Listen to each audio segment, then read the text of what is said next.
respecto a las condiciones dadas, ¿cuál es su opinión respecto a ese trabajo que el actor hace, ¿no? para ir viendo qué le pasaba a este personaje antes de la situación en sí misma?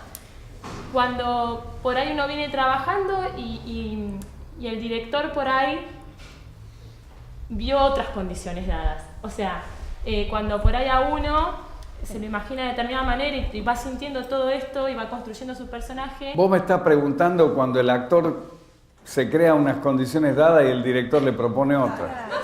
Y bueno, imagínate vos qué pasaría si el referí tuviera un reglamento y los jugadores otros.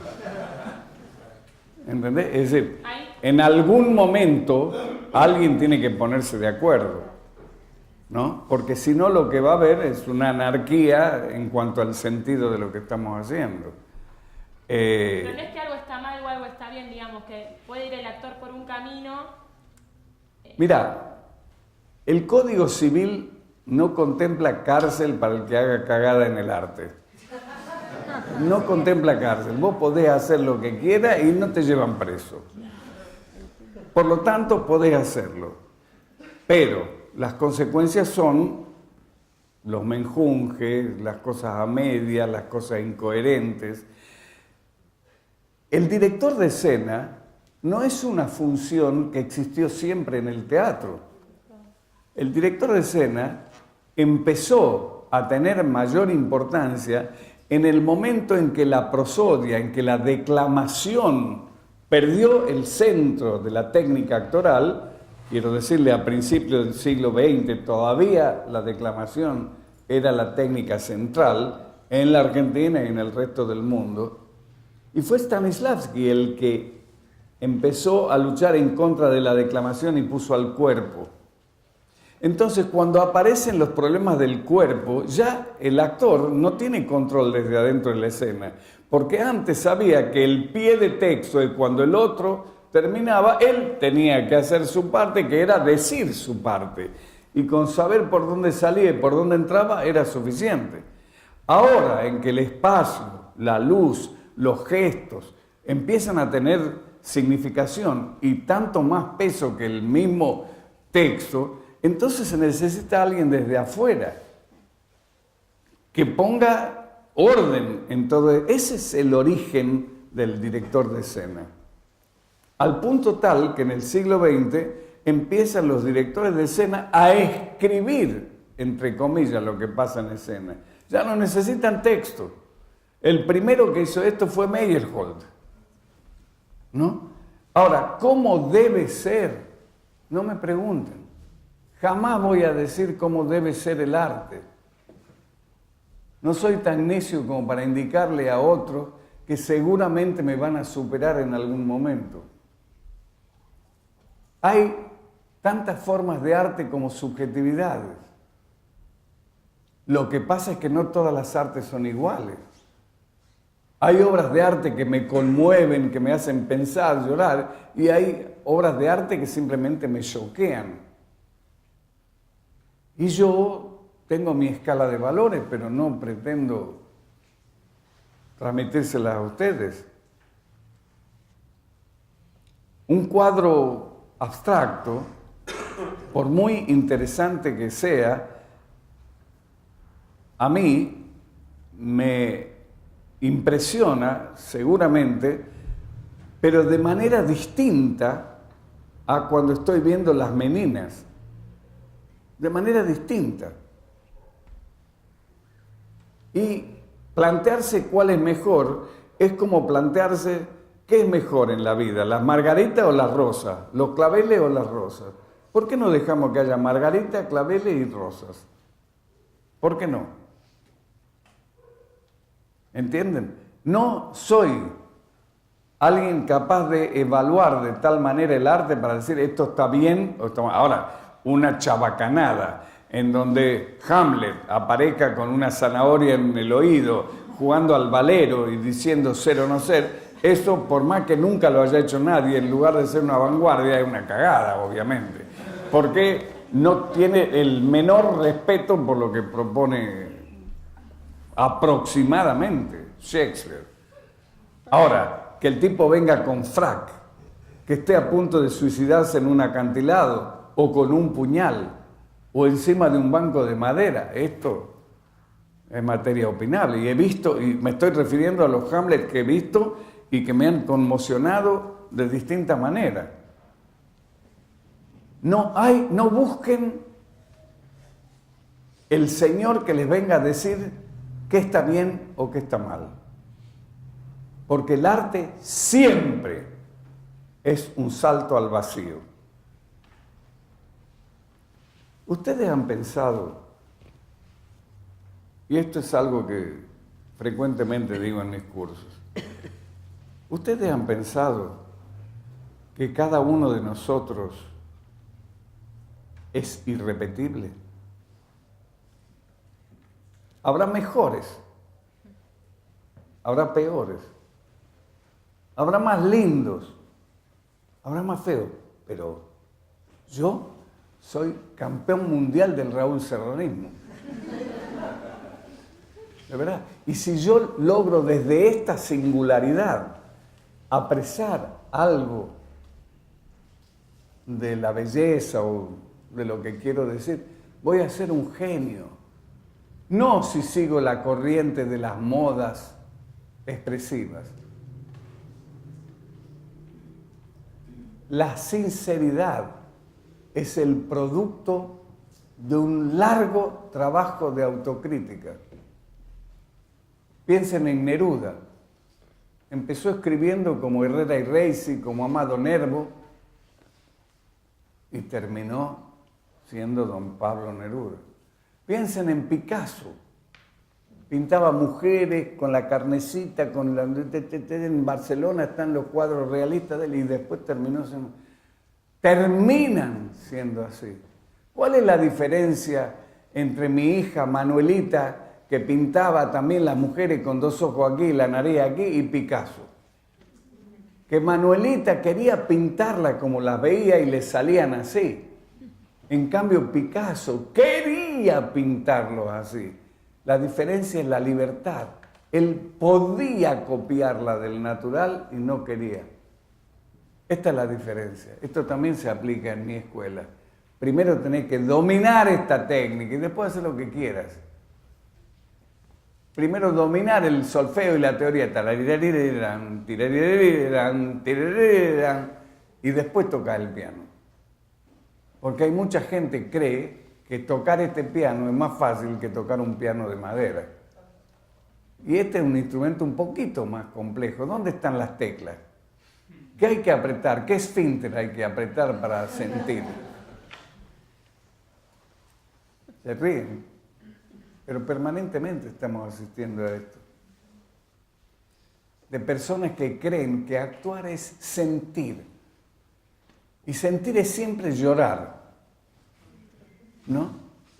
Y se reduce el campo a esta fuerza que hacemos. No jodas. En realidad, la riqueza de un personaje es la riqueza de sus vínculos con los conflictos. En la medida que lucha contra distintos conflictos, va siendo el personaje. Un personaje es lo que el actor hace para luchar contra los conflictos y contra las condiciones dadas. Esto es. ¿Y hasta qué punto de profundidad lo hace? Porque si él está repitiendo lo que le dijeron, la puesta en escena, levanta la mano, decir mamá, y él se queda al margen. Él no puede poner la subjetividad. ¿Qué es la subjetividad? Y yo no sé definirlo, porque no cabe en palabras. Otro hecho que quiero, antes de que me hagan otra pregunta. Vivimos, y los que hayan ido a las universidades van a estar de acuerdo conmigo, vivimos en la época del giro lingüístico. Todo entra y todo sale a través del lenguaje. Y yo sostengo que no. Que hay una gran parte que no se puede expresar con el lenguaje y que no entra por el lenguaje. Yo nunca tuve un orgasmo. ¿Me lo pueden explicar?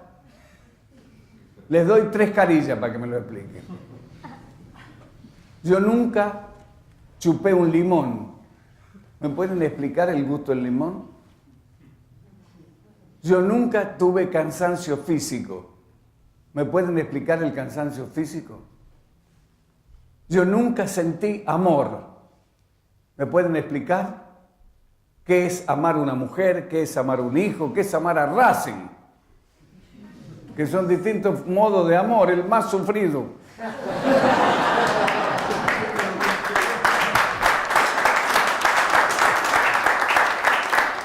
Bueno.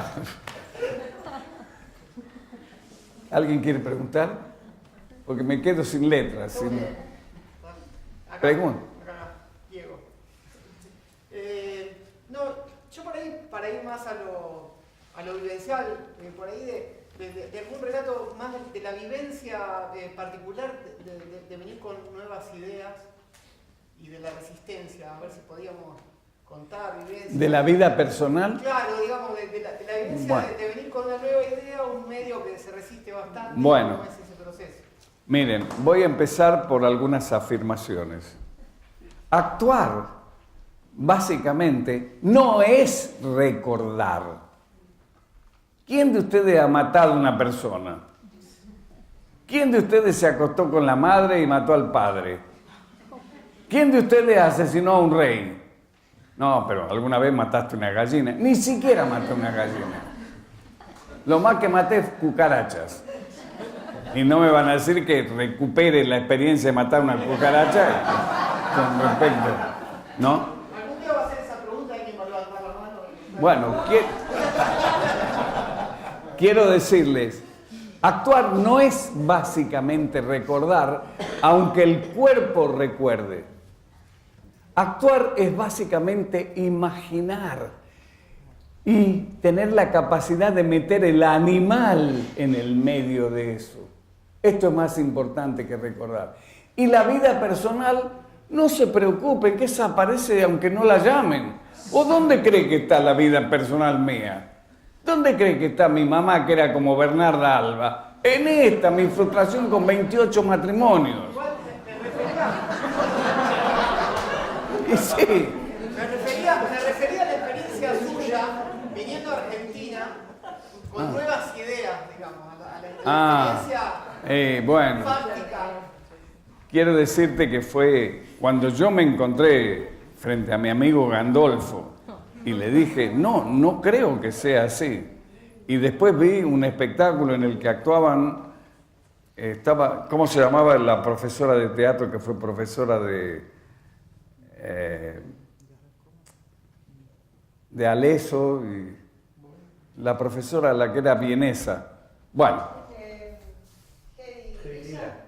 Hedy Krila. Bueno, vi un espectáculo en donde estaban los dos sentados y dándose manija y dije, no es así. Cuando yo vine y no me animaba, date cuenta, a mí no me conocía nadie. Y todavía me acuerdo, creo que tuve éxito porque era como el chiste ese del gallego, que estaba escuchando la radio en el auto y la radio decía, atención, atención, que hay un coche en contramano en Libertador, y el gallego dice, uno, miles. Bueno, yo me sentía el gallego ese. Yo me sentía de verdad el gallego ese.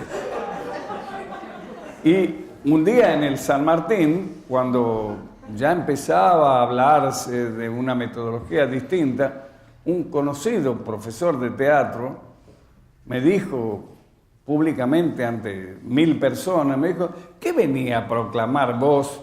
¿Por qué no mostrás lo que haces? Y le contesté, estoy teniendo tal espectáculo, era ceremonia al pie del obelisco, y además mis clases están abiertas, te podés inscribir cuando quieras. Porque no tenía otra manera. Por suerte, estoy viviendo otra época. No puedo creer lo que me pasa. No puedo creer que hayan venido de 80 a escuchar la pavada que digo. No puedo creer que haya más de 100 personas dándome pelota. De verdad, porque en el curso de una vida lo que se impuso no son, piénsenlo, esto lo digo profundamente, si yo lo que hubiera propuesto hubiera sido una postura estética, no hubiera tenido este eco. Pero lo que describí es, perdón por el paralelo como Newton, una ley que existía antes que yo la describiera. Lo único que hice fue describir los elementos que componían esa ley, con la estructura y el proceso, con la técnica y la poética. No son inventos, son descripciones. Por eso es que la gente se fue convenciendo en su práctica, no porque yo lo chamullaba o porque haya puesto no sé qué obra en el San Martín. De verdad, porque describí un proceso que era, lo practicaban y se veía que era así. Este es el mérito y a su vez la limitación. No se equivoquen. No es Serrano. Es la extroversión y el cuerpo en juego. Lo que naturalmente se da por encima de las banderías estéticas. Y fue difícil. Al principio fue difícil, date cuenta, como el gallego en el Libertador. Pero de a poco empezaban a surgir adeptos sin que yo lo supiera. Y una gran ayuda fue que yo pude expresarlos en libros. Que esos libros son multiplicadores que están todo el tiempo fuera de mi escuela, repitiendo. Y entonces, después de no sé cuántos años, resulta que hay un montón de gente que practica eso y bueno, esto es lo que me pasó y que me asombra y que al mismo tiempo me da esperanzas de que se puedan cambiar algunas cosas. Porque si en la vida de una persona, esa persona logró influir para el cambio de la educación artística de esta manera, ¿cómo no vamos a poder influir para que haya menos hambre en el mundo y menos pobres en el mundo? ¿Cómo no vamos a poder influir? De verdad lo digo. Confío en que así como se pudieron cambiar, porque son reglas culturales, porque son convenciones que pueden ser cambiadas. Hay que describir hechos reales nada más. Y poner el cuerpo, que esto es lo más difícil. Pregunte. Bueno, yo escribo, vengo de la poesía, pero te quiero hacer una pregunta. Si no te parece fuera de lugar, no me la contestes. En poesía también, para escribir, hay que poner el cuerpo, el cuento también, y se dice, decimos los que escribimos, que lo más importante está en lo no Ya ahí dicho. no te escucho bien. Que lo más importante está quizás en lo no dicho, en esos silencios que recorren el poema. Y a mí me pasa que con amigos escritores que voy al teatro, dicen, bueno, pero por lo menos si es un buen texto, y yo creo que están totalmente equivocados. No es, primero, no se trata de que vas a escuchar a Shakespeare así nomás, te va a provocar la emoción. Porque Un Shakespeare mal hecho es insoportable. Claro. Pero quería preguntarte, no sé si incurriste en ese tema, si hay alguna relación entre en la teoría poética, yo la veo así, y esto que vos decís ahora, porque en poesía se trata también de poner el cuerpo, la emoción, también con mucho trabajo, no en forma improvisada, porque ahí no se logra. ¿Cuándo el lenguaje se convierte en poético? Cuando entra en relación el sonido y el sentido. Es decir, lo físico, que es el cuerpo de las palabras, lo físico, ¿no? Con el sentido. Ahí entra, no tu cuerpo necesariamente, a lo mejor para encontrar ese lenguaje. Ustedes saben que yo estuve 10 años viviendo en Rumania y hablando otro idioma. Antes de irme a Rumania yo escribía poesías. No pude escribir más poesía después que volví. No dominaba el lenguaje como lo tiene que dominar un poeta, que no es saber qué quiere decir las palabras. Hay una relación entre el ritmo, el sentido, que transforman el lenguaje coloquial en poesía. Voy a dar un ejemplo, que no ha de ser el mejor seguramente, pero es César Vallejo, a quien recomiendo leer porque debe ser el más grande poeta de América. Tiene un poema, en los poemas humanos, que dice así, es un solo verso el que me acuerdo. Me pesa haber tomadote tu pan. Pará, César, no se dice tomadote, se dice haberte tomado. Ah, bueno, decí de nuevo el verso. Me pesa haberte tomado tu pan. En cambio es, me pesa haber tomado de tu pan. Ahí el sonido está en relación. Lugones tiene un tríptico de sonetos que se llama el Salmo Pluvial. El primero de esos sonetos se llama Tormenta. Y miren cómo empieza. Me acuerdo de algunos versos. Érase una caverna de agua rotunda el cielo, el trueno a la distancia rodaba su peñón. Ahí no solamente está describiendo lo que ocurre en el cielo, sino que está creando, érase una caverna de agua rotunda el cielo, el trueno a la distancia rodaba su fragor. Está creando eso. El segundo salmo se llama Lluvia. Me acuerdo un solo verso. Pero dice así, un membrillar de varillas de vidrio. Un membrillar de varillas de vidrio. ¿Qué es lo que hay ahí?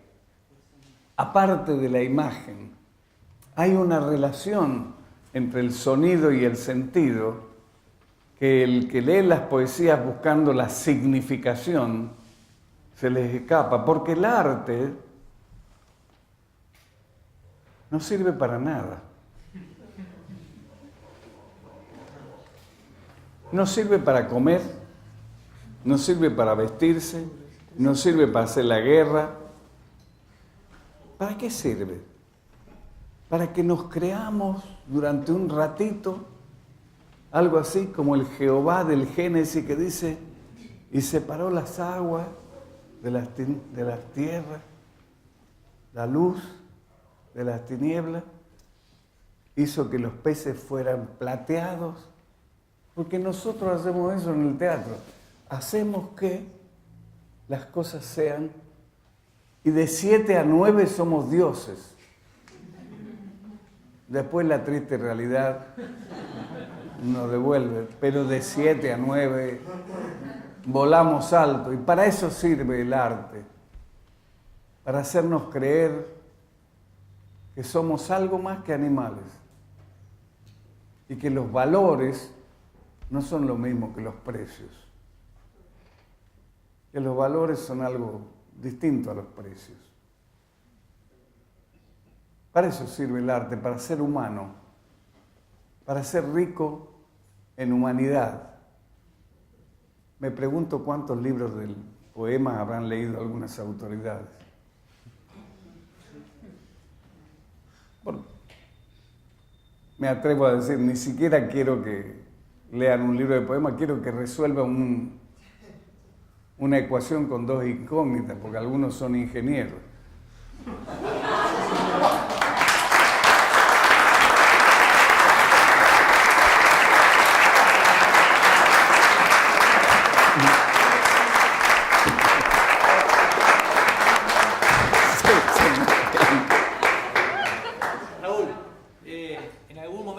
De la charla usted mencionó, y me parece que ahora... Me podés tutear porque me hace sentir más joven.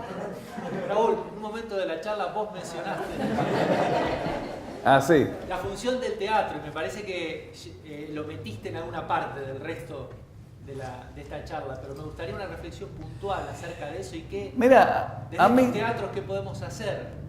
No, mira, nunca les voy a decir lo que tienen que hacer. Una reflexión. Si hay algo por lo cual me caracterizo es porque no doy consejos artísticos, sino técnicos. Es decir, cosas irrefutables. Por ejemplo, esto de que no puede sentirse a voluntad, ni siquiera es mío, es de Stanislavski. Pero, mira vos, en esta sociedad en donde todos contra todos, es más, la teoría es que el egoísmo de cada uno es lo que contribuye a la civilización, según la teoría del muchacho ese creador del capitalismo, ¿cómo se llama? No. Bueno. Mirá vos, en esta sociedad en donde todos contra todos, mirá lo que ocurría. Tomemos el caso con Halcón. Estaba haciendo su última obra. Él tenía que bañarse, suponete a las 5:30, afeitarse, vestirse, tomar un taxi, venir hasta el San Martín, vestirse, maquillarse. Yo, que quería verlo, tenía a las 5:30 que afeitarme, bañarme, tomar un micro, un taxi, venir hasta el San Martín, sacar la entrada a las 7. A las 7 él aparecía en el escenario, yo estaba sentadito, se apagaban las luces y esas 200 personas al unísono empezaban a sentir algo. En el otro lugar en el que ocurre esto es en la tribuna de fútbol. ¿Y dónde más? ¿En los supermercados? ¿En los aeropuertos? ¿En las autopistas? ¿En las rejas detrás de nuestras casas? ¿Cuánto nos cuesta esto de no ser lobos del hombre? El teatro sirve para que no seamos lobos de los otros hombres. Y boludo tampoco, ¿no? Ni lobo ni boludo. Yo me guardo una piña por ahí que la estoy añejando para cuando pueda pegarla. La voy a pegar, ¿eh? Porque me dieron unas cuantas. Bueno,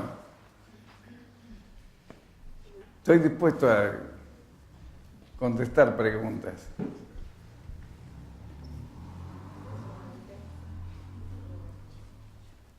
Bueno. Yo quiero... Diga. A pesar de todo esto que vos decís, que estamos totalmente de acuerdo, el teatro vivo, orgánico, también me parece, hay mucho teatro muerto, digamos, no pasa nada en los actores. Hay una escena increíble, hay vestuarios increíbles, y pasa en el San Martín, y no sé, yo vi espectáculos que no pasa nada, no sé, no me pasó nada a mí viéndolo. Bueno, hay dos posibilidades.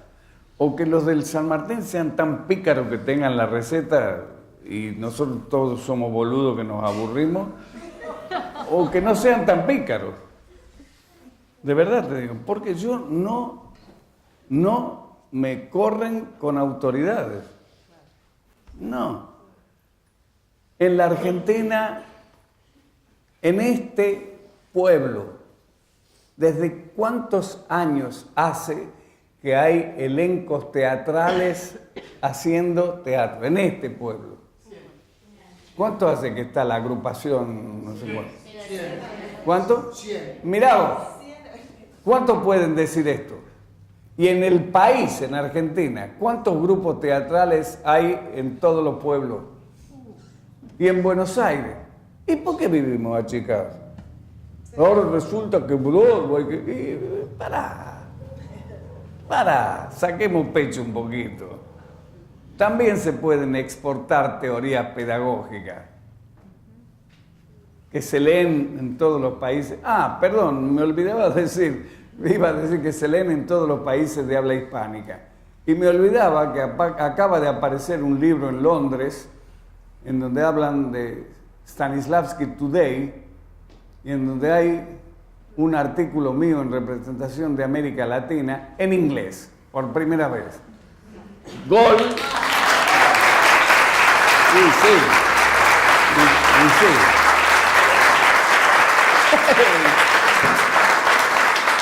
No lo pagué yo ni lo pedí, ¿eh? No es edición del autor, no, es una de las más grandes editoriales. Me rompieron la bola con tanta... Ahora, el pago que me dieron, ese sí vale la pena.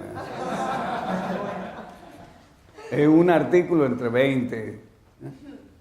¿Saben qué pago? Y tuve que firmar varios recibos ante el United Kingdom. ¿Saben cuál es el pago? No se asusten. Un ejemplar del libro publicado. Uno. Yo antes tenía motivo para cagarme en los ingleses. Ahora tengo...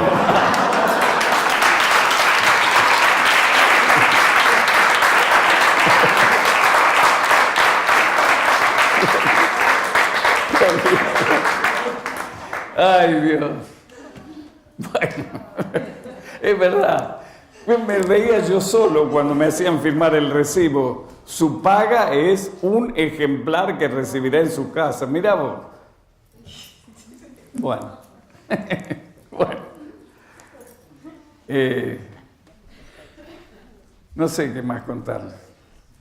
Pregunten. Además de tener talleres de teatro, ¿tenés obras en este momento en puestas?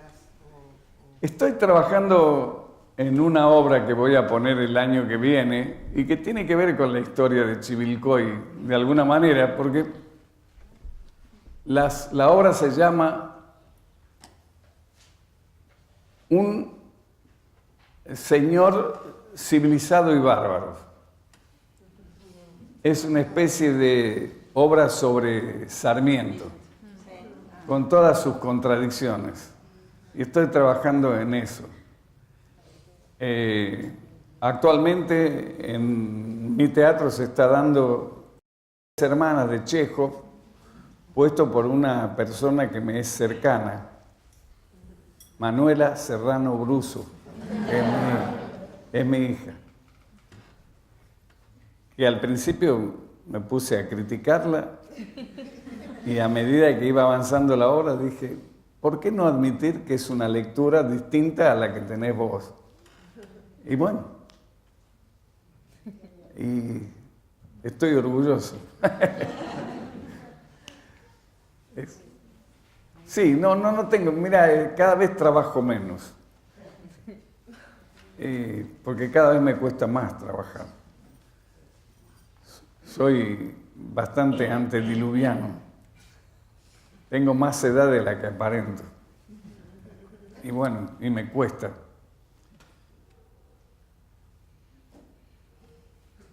Por ahí hay que bajar el telón. Bueno, bajemos el telón.